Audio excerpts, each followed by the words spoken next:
Juliana Lopes, o PT se reuniu ontem com partidos que integram uma federação com uma sigla.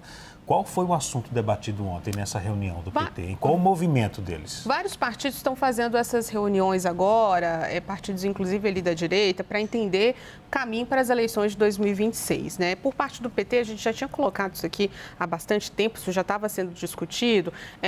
Lula já havia pedido ali que fizessem quase que um mapa para entender exatamente onde, em quais estados é preciso ter um candidato próprio, ou se esse candidato próprio não ter força, fazer ali uma amarração, uma aliança com algum partido.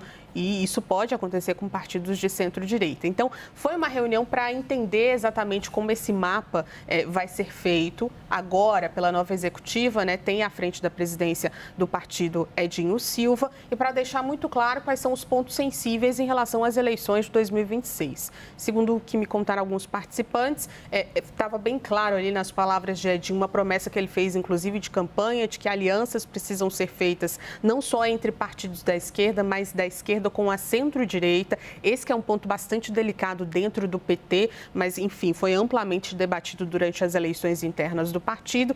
E esse mapa, esse entendimento de como alcançar ali por exemplo, números positivos em relação à avaliação do governo, isso tudo deve ser conversado com o próprio presidente Lula. É claro que no caso de uma conversa com Lula, os integrantes do partido, o próprio presidente do partido, Edinho Silva, mais escuta e repassa do que passa ali orientações para o presidente. Mas tem alguns eixos importantes do PT, isso foi discutido.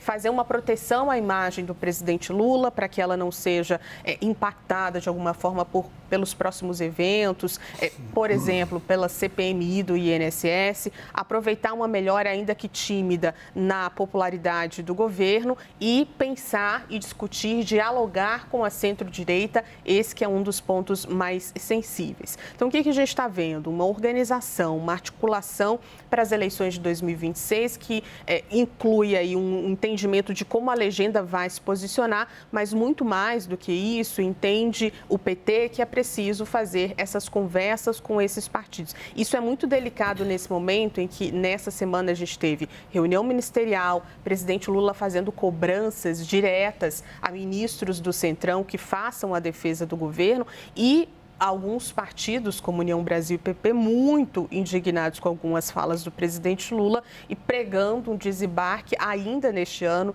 não somente ali durante o período em que realmente muita gente vai sair dos seus postos para se candidatarem, para colocarem os nomes nas urnas para as eleições de 2026. Então, marca um desenho oficialmente, né, de uma estratégia para 2026 por parte dos partidos dos trabalhadores, com esse ponto que é bastante delicado internamente, conversar, fazer alianças com partidos de centro-direita nesse momento bastante delicado da relação do governo com os partidos do Centrão, pelo menos os partidos mais robustos, né, do Centrão no Congresso Nacional.